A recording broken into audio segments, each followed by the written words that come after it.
पता है, कल शाम को मैं अपनी गर्लफ्रेंड के साथ कॉफी शॉप में था। Don't be cheap and I wonder तुम्हारी कोई गर्लफ्रेंड भी है। जिनकी गर्लफ्रेंड नहीं होती वो क्या झूठ भी नहीं बोल सकते? मतलब गर्लफ्रेंड नहीं थी? लेकिन मेरी पूरी बात झूठी नहीं थी, सिर्फ गर्लफ्रेंड वाला पार्ट झूठा था। फिर तो तुम्हें कॉफी के बारे में काफी कुछ पता होगा। मैं कॉफी शॉप में कॉफी पीने जाता हूँ, वहाँ जॉब नहीं करता। जॉब तो मैं भी नहीं करती, मगर नॉलेज बहुत है। पता है, इंडिया में हम लोग एक सूफी संत की वजह से कॉफी पी रहे हैं। सूफी संत? वो कैसे? 17th सेंचुरी में एक सूफी थे बाबा बुडान। वो हज करके इंडिया वापस लौट रहे थे। रास्ते में उन्होंने मोका यमन के पोर्ट से 7 कॉफी बीन्स लिए और उन्हें इंडिया ले आए और इंडिया में कॉफी की एंट्री हुई। यमन से 7 कॉफी बीन्स लाने में क्या प्रॉब्लम है? छोटे से पर्स में रखो और ले आओ। उस वक्त कॉफी के कारोबार पर अरब्स का कब्जा था। अरब्स कॉफी बीन्स को या तो रोस्टेड या फिर बॉइल्ड फॉर्म में ही देश से बाहर ले जाना अलाउ करते थे। उन्हें डर था कि अगर कॉफी बीन्स उनकी कंट्री से बाहर गए तो फिर कोई भी उन्हें उगा लेगा। कॉफी बीन्स उनके लिए एक वैल्यूएबल कमोडिटी थी। बाबा बुडान सूफी संत थे, इसलिए किसी को उन पर डाउट भी नहीं हुआ। मगर 7 ही क्यों? 8 क्यों नहीं? 7 का अंक इस्लाम में शुभ और बरकत देने वाला माना गया है। आज हम मजाक में इसे स्मगलिंग कह रहे हैं, मगर उस वक्त इसे बड़ा पवित्र काम माना गया था, जिसने लोगों की किस्मत बना दी। 7 कॉफी बीन्स ने किस्मत बना दी। इन 7 बीजों की बरकत नजर आई जब इन्हें कर्नाटका के चिकमंगलूर जिले में प्लांट किया गया। कुछ सालों में वहाँ इतनी कॉफी पैदा हुई कि उस जगह का नाम बाबा बुडान गिरी या बाबा बुडान फॉरेस्ट पड़ गया। फिर तो तमिलनाडु, केरला और कर्नाटका में कॉफी के बागानों की लाइन लग गई। मतलब 17th सेंचुरी से पहले इंडिया में कोई कॉफी नहीं पीता था? कॉफी क्या, उस वक्त तो इंडिया में चाय का भी नामो निशान नहीं था। Don't tell me that. India में टी का लार्ज स्केल प्रोडक्शन 1820 के आसपास शुरू हुआ है। I am more interested in coffee. Next date पर I am surely going to impress my girl. फिर उसे ये बताना कि कॉफी की हिस्ट्री का पहला डॉक्यूमेंटेड एविडेंस फ्रांस की नेशनल लाइब्रेरी में मिलता है। ये पब्लिश्ड अकाउंट सन 1671 में सामने आया, जिसमें लिखा था कि 9th सेंचुरी के समय इथियोपिया के लोग कॉफी की स्टिमुलेशन प्रॉपर्टीज के बारे में जानते थे। कुछ लोग ये भी कहते हैं कि वो इसे खाते भी थे। 15th सेंचुरी में ये कॉफी अफ्रीकन कंट्रीज से अरेबियन कंट्रीज में आई, स्पेशली यमन में। यमन की कॉफी आज भी सबसे बेहतरीन कॉफीज में से एक है। दुनिया की सबसे बेहतरीन कॉफी का कंपटीशन बहुत टफ है। आज कॉफी ऑलमोस्ट दुनिया की हर कंट्री में है।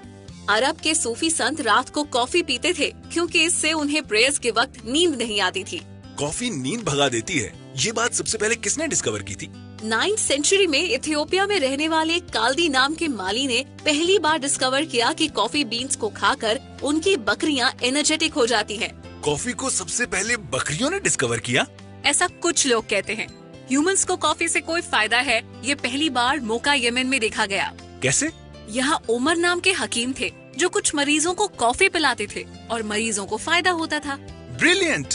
डॉक्टर पेशेंट्स को कॉफी ऑफर करते थे। ऐसी क्लिनिक में मैं तो रोज जाऊंगा। कॉफी वर्ड का ओरिजिन हुआ था अरबिक वर्ड कावा से, जिसका मतलब शायद वाइन होता है। और अब देखो, इस कहवे या कॉफी का जादू इंडिया में सर चढ़ के बोल रहा है। माना जाता है कि इंडिया का सबसे पहला कॉफी शॉप कोलकाता में खोला गया था, वो भी प्लासी की बैटल के बाद। ओह! अच्छा, तुम्हें मालूम है शुरुआत में इंडिया में लोग कॉफी में शक्कर नहीं, हनी मिलाते थे। तब तो एक बात मैं भी बता दूं, 17वीं और 18वीं सदी में इंडिया में अच्छी कॉफी की पहचान दूध से होती थी। दूध से पहचान होती थी? क्या मतलब? इसे डिग्री कॉफी कहते थे। कॉफी तो इसमें कोई भी चल जाती थी, मगर जो दूध मिलाया जाता था वो लैक्टोमीटर पर एकदम प्योर डिग्री का होता था। ये कॉफी पीना रिच होने का सिंबल थी।